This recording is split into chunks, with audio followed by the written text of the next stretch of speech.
from the capital city of the United States of America, Washington, D.C., ladies and gentlemen, let's get ready to rumble!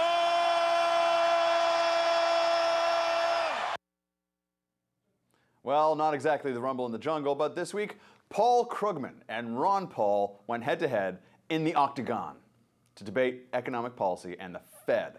So, who won the battle of the pair of the Pauls? I'm Allen Barton. Stand by for Front Page.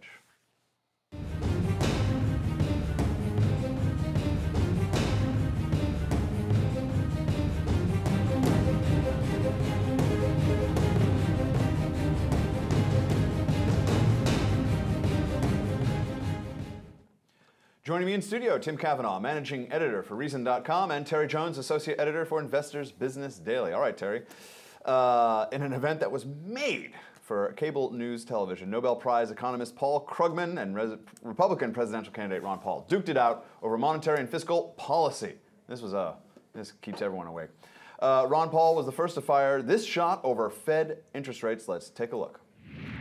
And this idea that somebody or some group might know what the proper amount of money should be or what the proper rate of interest should be is sort of presumptuous. You know, I don't know where they get this knowledge. And Hayek called it a pretense of knowledge. They pretend they know, but they really don't. So when we talk about electing a president or a Congress to run the economy better, they're missing the whole point. Okay. You can't leave the government out of monetary policy. If you try to think, you know, we're going to just let it set itself, it doesn't happen. The government is actually always, the Federal Reserve, the central bank, is always going to be in the business of managing monetary policy. If you think that you can avoid that, you're living in the world as it was 150 years ago.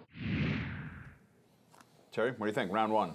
Living in the world as it was 150 years ago sounds pretty good to me. You know, the Federal Reserve was created in 1913, as most of our viewers know, and they have careened from disaster to disaster. It is arguable, as Milton Friedman said, that the Federal Reserve at least played a major role in the Depression by letting the money supply contract by a third.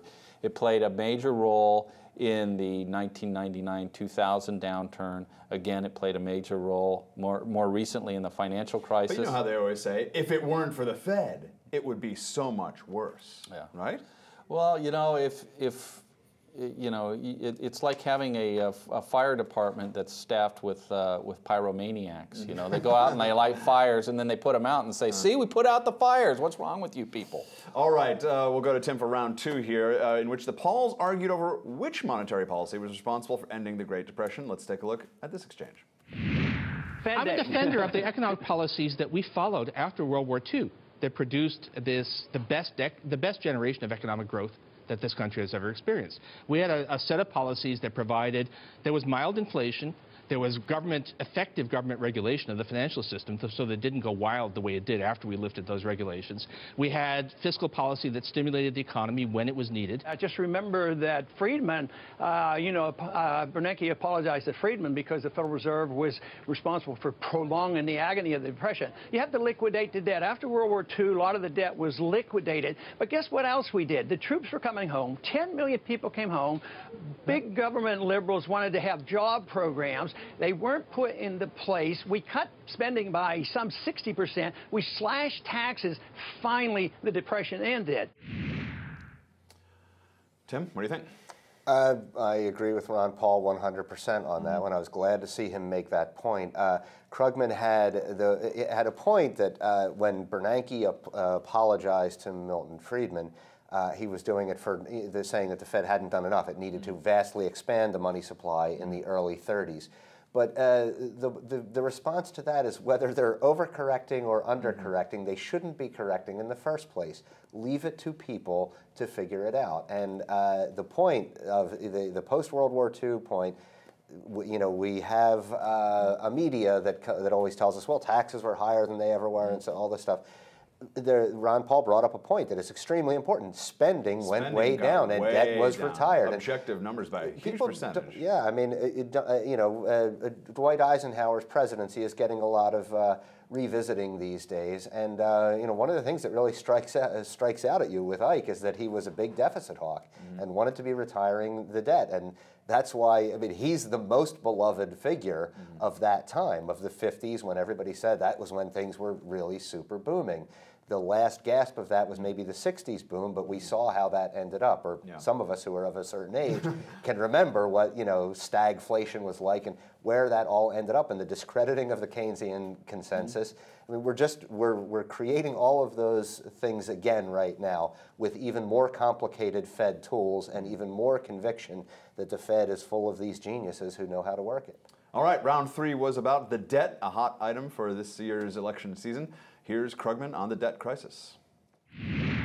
I don't have a fixed number, but if it takes another 30 points to get us out of this depression, then I'm willing to accept that. I won't claim that there's no risk, but the risk of not doing what it takes to get out of the depression is a clear and present danger.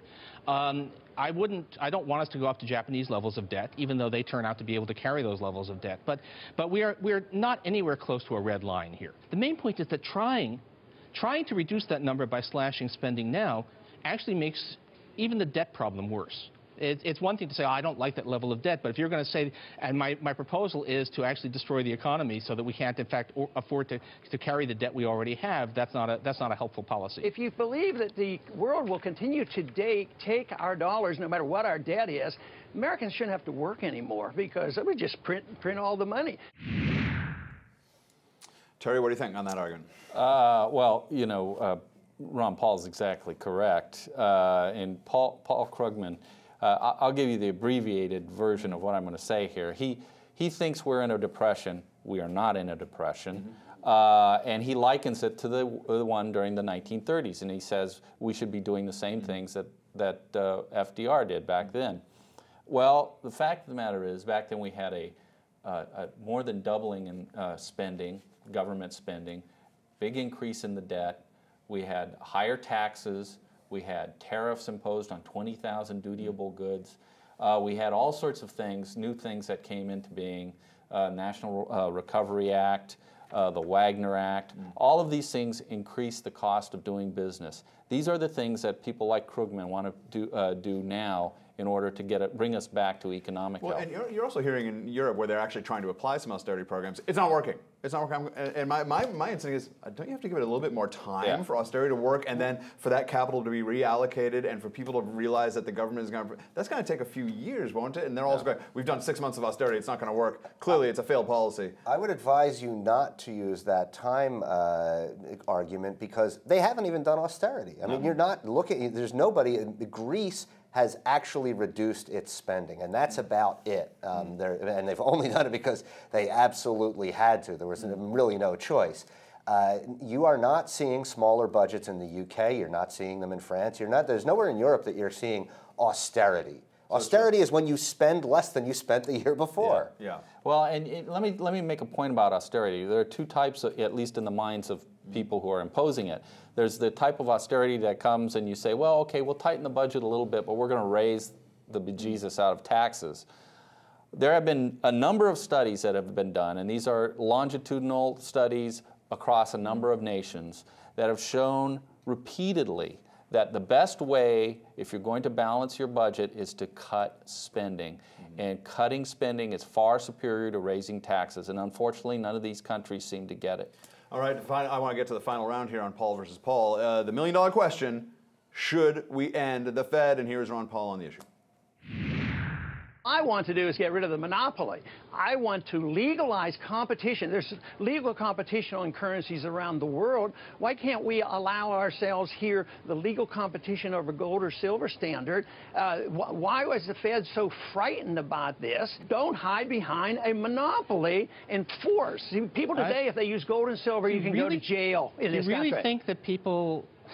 That's not my understanding of the law. But do you really think that people use dollar bills only because the federal government isn't allowing them to use other stuff? That seems to me to be a very strange point of view. And by the way, we have lots of private money. You don't have a choice. You go to jail if you use anything else. You go to jail. That's not what I've heard. You can do barter. You can do barter with all kinds of stuff. What do you think? Last words here. Well, you know, certainly having a competition for the monetary system couldn't hurt. You know, the problem we have is that the Federal Reserve is the only game in town, and they print money, when they want to. And sure, they have to go up, a couple of times a year to Congress and justify what they're doing. But they've become masters at issuing a lot of gobbledygook, and the senators and congressmen sort of fall asleep as they talk. So, I think in a way Krugman has a point in the sense that when he says, do you think people are using dollar bills because they can't use something else? I mean, it's an agreed upon currency. It's the most convenient one. No one's going to even figure out how to do like gold and silver. But in terms of what is acceptable by the economy. I would remind people, within my lifetime, dollar bills said on the top of it, silver certificate, which meant it was legally transferable for a set amount of silver, and it was backed by it, and that would be the standard that you would have to compete with. A bank would issue notes that are backed by a hard commodity like gold or silver or whatever. Tim, another point in John F. Kennedy's favor is that he wanted to introduce silver-backed dollars again, and that didn't quite happen. I think we should end the Fed and see what happens. I don't see, the Constitution gives the Congress the power to coin money. There's no problem with that. We're not going to have a shortage of dollars or anything like that. And we have seen no deflation. We have seen, if we're in a depression, Mr. Krugman, where is the deflation? Other than housing prices, where it hasn't been deflated enough. I mean, houses are still not affordable in this neck of the woods. We have not seen the price of anything come down. The natural course of history is for the price of stuff to come down. You see it in technology, you see it in shoes, you see it in clothes, you see it in everything that gets made. The price is supposed to come down. There is no, the naturalness of inflation is a creation of the central banking system. It didn't happen in the 19th century. I don't want to go back to the 19th century. Krugman is being an hysteric when he says we're going to go back to the way things were 150 years ago. But in fact, you can have a functioning economy without having to think the money in my pocket is constantly losing value, and that's why I'm not saving any of it. We haven't even talked about savings rates, which are back in negative territory. They're lower than they were when George W. Bush was president, and everybody was saying we have negative savings rates in this country. All right, gentlemen, good discussion. You can see more of Tim Cavanaugh's work by visiting reason.com and catch more of Terry Jones at news.investors.com. For Tim and Terry, I'm Allen Barton, and you've been watching Front Page.